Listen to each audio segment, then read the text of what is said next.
Bonjour, bonsoir, bienvenue dans cette principale édition de la soirée. Voici les titres.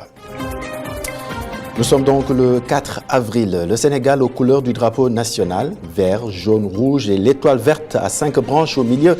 Derrière sa simplicité se cache donc une histoire, celle de tout un peuple qui commence en 1960, un drapeau porté au pinacle au sens propre comme au figuré au palais présidentiel, notamment où a eu lieu donc ce jour une cérémonie de levée des couleurs à l'occasion donc de l'anniversaire de l'accession du Sénégal à la souveraineté internationale.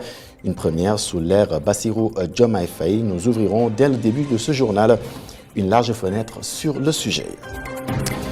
Et puis hier, veille de la célébration du 64e anniversaire de l'accession du Sénégal à l'indépendance, le président Bassirou Diomaye Faye s'est adressé à la nation. Il s'est surtout arrêté sur les principaux axes de sa gouvernance. Nous y reviendrons bien sûr dans cette édition. Voici pour les titres. Le développement, c'est dans quelques instants.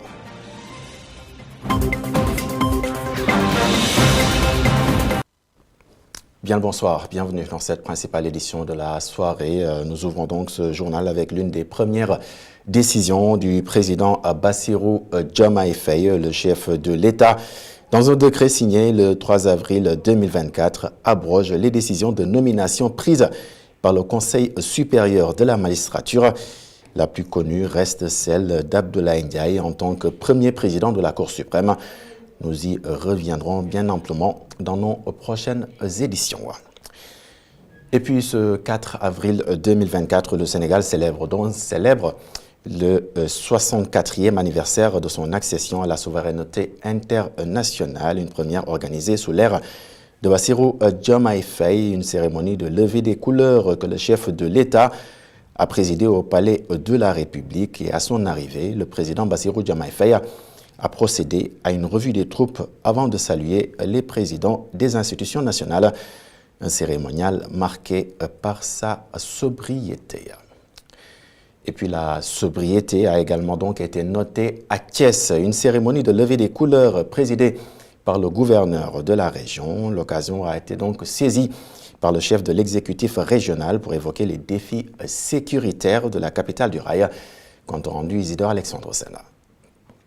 Cérémonie sobre comme le veut le président de la République, justement le chef de l'exécutif régional a assuré à l'autorité nouvellement élue de l'engagement de tous ses services. Féliciter son Excellence, Monsieur le Président de la République, Bassirou Diomaye Faye, et lui rassurer qu'à l'échelon territorial, toutes les nouvelles politiques publiques qui seront définies seront exécutées avec engagement et avec détermination pour la satisfaction des préoccupations de nos populations.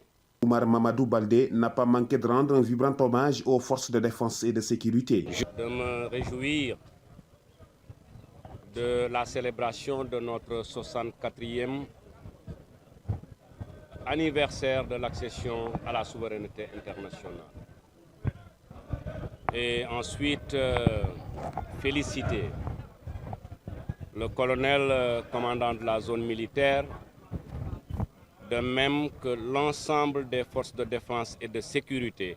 Les seules forces ne pourront relever les défis de la sécurité. Le gouverneur invite les populations à porter leur pierre à l'édifice. Nous nous engageons à mettre en œuvre tous les moyens de l'État pour lutter contre l'insécurité. Mais à la vérité, nous devons aussi reconnaître que les seules forces de défense et de sécurité ne peuvent assurer pleinement cette mission. D'où le sens de l'appel que je renouvelle à messieurs les maires, aux délégués de quartier, aux responsables de jeunes et aux responsables de femmes, de même que le secteur de la presse, à s'impliquer à nos côtés. Pour ce 4 avril, il s'est agi d'une simple cérémonie de levée des couleurs, cérémonie tenue à la gouvernance de Thiès en présence d'autorités locales, militaires, de la police et de la gendarmerie.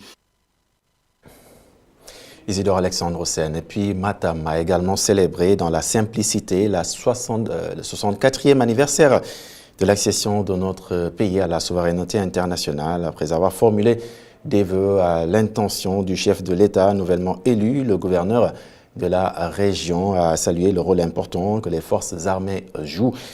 Une façon pour Mohamed Mokhtar Ouatt de revenir sur le thème de cette année, les forces armées au cœur de la cohésion nationale. Compte rendu Amadou Mardiallo.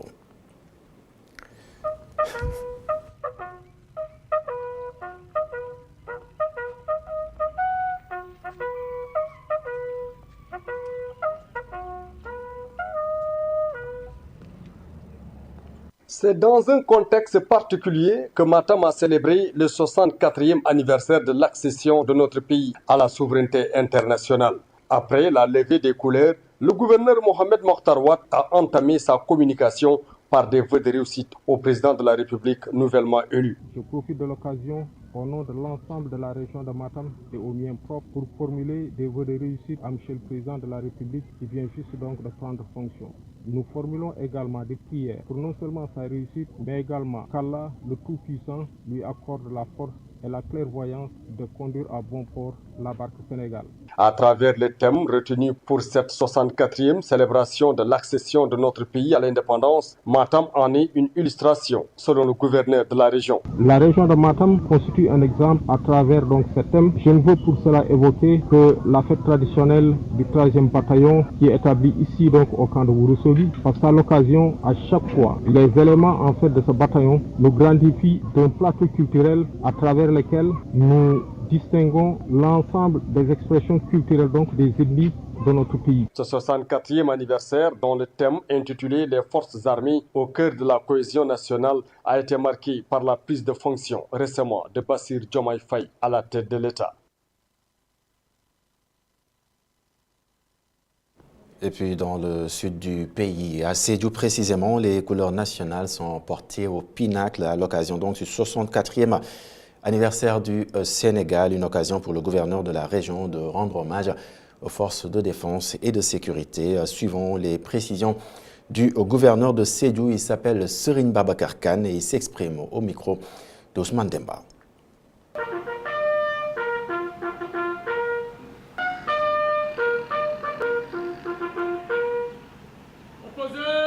La cérémonie de levée de couleurs à laquelle nous venons d'assister vise deux objectifs. Le premier, c'est de nous rappeler à notre mémoire ces martyrs qui ont sacrifié leur vie pour que l'État du Sénégal soit un État reconnu à travers le monde. La deuxième chose, c'est aussi la levée de couleurs, une occasion pour rendre hommage à nos forces de défense et de sécurité. Ces hommes et ces femmes qui chaque jour sacrifient au prix de leur vie donc pour défendre l'intégrité de notre territoire, défendre également les libertés et également donc les rendre hommage pour tout ce que donc ces forces de défense et de sécurité font pour préserver l'intégrité de notre territoire. La région de Sédhiou, il faut comprendre que c'est une région du fait qu'elle est une région frontalière avec la Guinée, avec la Gambie. Les forces de défense et de sécurité y jouent un rôle extrêmement important dans la sécurisation donc, de notre territoire, mais également la sécurisation des personnes et de leurs biens. Comme vous le savez, nous avons une armée républicaine, une armée qui est au service donc, des communautés, une armée qui, à chaque fois que les communautés ont besoin d'elle, cette armée-là répond présent. Et puis retour à Dakar pour parler toujours de la cérémonie de levée des couleurs à la place du traditionnel défilé militaire et civil à l'occasion donc de la célébration de l'indépendance du Sénégal, une cérémonie qui se tenait alors aux allées centenaires. Nous y sommes retournés et avons été donc reçus dans un calme inhabituel. Des riverains ont exprimé leur déception de n'avoir pas assisté donc ou de n'avoir pas pu assister tout simplement à cette fête en ce 4 avril 2024. Suivons le reportage signé Aïssa Toka. Nouvellement élu, le président Bassirou Diomaye Faye a célébré sa première fête de l'indépendance dans la sobriété. Monsieur le président de la République, les honneurs vous sont rendus par un détachement de l'escadron spécial de la garde présidentielle commandé par le lieutenant Jean-Michel Ndiaye, à vos autres, Monsieur le Président de la République. Ce cinquantenaire qui habite depuis longtemps non loin des allées centenaires qui abritent le défilé civil et militaire se dit nostalgique. Une foule, les gens venaient un peu partout pour s'agripper au niveau des barrières pour voir ce qui se passe. Il y a d'autres qui étaient à la Sanay, ils ont déménagé, mais les cadets ils reviennent encore pour revivre, pour communier avec l'événement. Tellement ça nous manque, c'est que je qui manque. Sona Diao ressent le même vide. L'ambiance du 4 avril manque à cet homme qui dit comprendre le contexte. Chaque année, nous sommes à Dakar. Nous, les habitants de Dakar, chaque année, on avait l'habitude de voir une bonne partie de la population venir assister à la fête du 4 avril, ici aux allées centenaires. Il y avait beaucoup d'ambiance, ça me manque vraiment. Cette année, on voit que les allées centenaires sont désertes, mais c'est compréhensible. Ouf de soulagement pour ce commerçant, il dit gagner une journée de travail. Non, allez centenaire, c'est normal, le président Chaque année, on assiste au défilé. C'était bien grandiose. Mais en tant que commerçant, le fait de ne pas fêter le 4 avril aujourd'hui, ça m'arrange. Car chaque année, on est obligé de fermer nos boutiques pendant une semaine. Et ça, en tant que commerçant, ça ne m'arrange pas. Mais c'est pas grave. Le boulevard du Centenaire qui avait l'habitude d'accueillir la fête de l'indépendance du Sénégal est aujourd'hui moins animé. Les habitants des allées Centenaires se disent nostalgiques et attendent la prochaine célébration. Et puis à la veille de la fête de l'indépendance, le chef de l'État s'est adressé à la nation. Une première pour le président Bassirou Diomaye Faye. Au cours de celle-ci, il a mis en évidence ses principaux chantiers. Parmi ceux-ci, le remplacement de la Commission électorale nationale autonome par une Commission électorale nationale indépendante, les assises sur la justice, la publication des rapports, des corps de contrôle, des points qui n'auront qu'une seule finalité, une gouvernance vertueuse, selon donc le président Bassirou Diomaye Faye. La synthèse est avec Alioune Sowa. Son premier discours à la nation, le chef de l'État a mis le curseur sur les axes de sa gouvernance. Bassirou Diomaye Faye entend lancer des concertations avec les politiques et la société civile. Objectif, réformer la Sénat et les partis politiques. Je convoquerai de larges concertations avec la classe politique et la société civile sur la réforme du système électoral notamment, le remplacement de la Sénat par une commission électorale nationale indépendante avec un renforcement de ses moyens de fonctionnement et de ses prérogatives, la rationalisation du nombre de partis politiques ainsi que leur financement, l'inscription sur le fichier électoral concomitamment à la délivrance de la pièce nationale d'identité.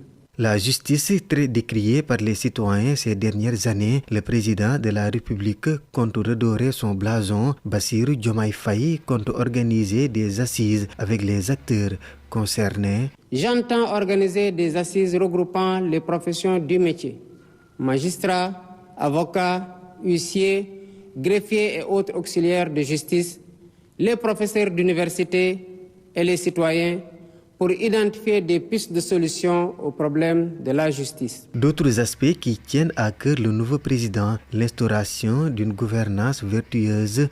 À cet effet, le 5e président du Sénégal entend mettre en place une politique économique et financière transparente.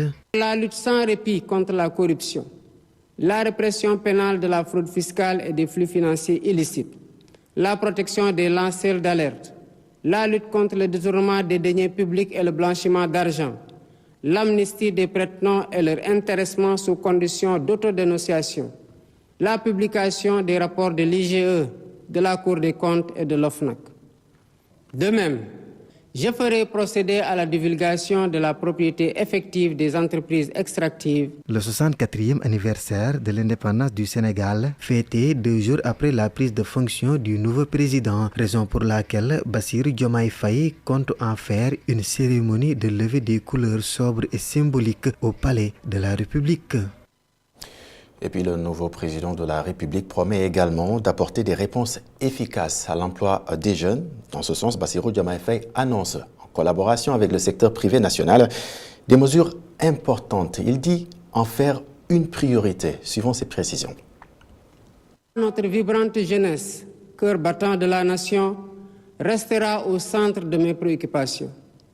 Chers jeunes du Sénégal, je fais mien vos rêves, vos aspirations et vos ambitions légitimes de réussir pour être utile à vous-même, à vos familles, à vos communautés et à votre pays. L'éducation, la formation au métier, l'emploi, l'entrepreneuriat des jeunes et des femmes restent des défis majeurs à relever. J'en ferai une priorité élevée des politiques publiques en concertation avec le secteur privé. Nous devons à cet effet revisiter les mécanismes existants, les améliorer et les rationaliser afin qu'ils répondent mieux aux besoins d'emploi et autres activités génératrices de revenus pour les jeunes. Pour encourager la création d'emplois, je compte m'appuyer sur un secteur privé fort parce que soutenu par l'État. Sur la base de nos besoins prioritaires, nous travaillerons ensemble pour endogéniser notre économie.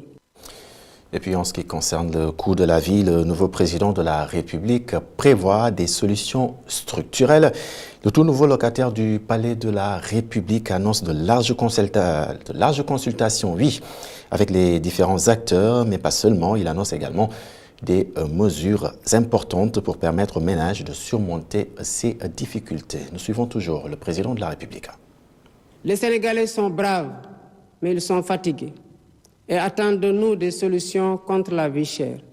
La question du coût de la vie me préoccupe particulièrement et retient toute mon attention. Dans les jours à venir, des mesures fortes seront prises dans ce sens, après les concertations que j'entreprendrai avec les acteurs concernés. Des mesures donc pour réduire le coût de la vie, suscitant à nouveau beaucoup d'espoir chez les Sénégalais. Ils n'attendent que la mise en œuvre des mesures annoncées. D'autres, moins enthousiastes, estiment que c'est simplement de la politique visant ainsi à gagner la confiance des Sénégalais. Suivons les détails dans ce reportage signé Mariama Diallo. La baisse de la cherté de la vie peut être une réalité au Sénégal. Ibrahima Faye croit en cette promesse. Il estime que c'est un bon départ pour gagner le cœur des Sénégalais. Parce que l'État, surtout l'État baisse, Je crois que c'est bien possible. En général, quand un nouveau gouvernement se met en place, c'est comme ça qu'il fait. Il essaie d'aider sa population. Mais à la fin de leur mandat, il ne se soucie plus des problèmes des Sénégalais. Mais moi, je suis 4 ans, 5 ans, Adama Chandoum arpente le chemin qui mène au marché. Pas de temps à perdre. Elle insiste sur la volonté politique. Oui, je crois, d'une part, je dis oui, d'une autre, je dis non, parce que ça a toujours été comme ça avec les autres, c'était des promesses et des promesses. Je crois à Bassirou Diomaye parce que je dis que s'il met la volonté, c'est possible. C'est possible pour moi d'y arriver. Volonté et courage, il suffit d'y mettre. Il faut que tout le monde s'y met en fait, pour que ce rêve soit réalité en fait. Les deux. Il faut les deux à la fois en fait. Augmenter les salaires et réduire le coût de la vie en fait. Serigne Faye, quant à lui, ne doute pas de cette volonté du président de la République, car selon lui, Bassirou Diomaye Faye a toujours déploré cette situation.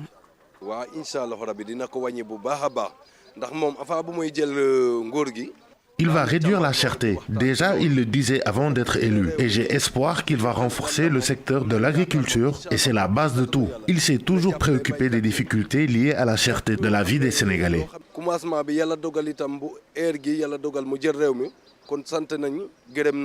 Ces citoyens rencontrés croient en la réduction du coût de la vie et espèrent fortement voir leur pouvoir d'achat augmenter.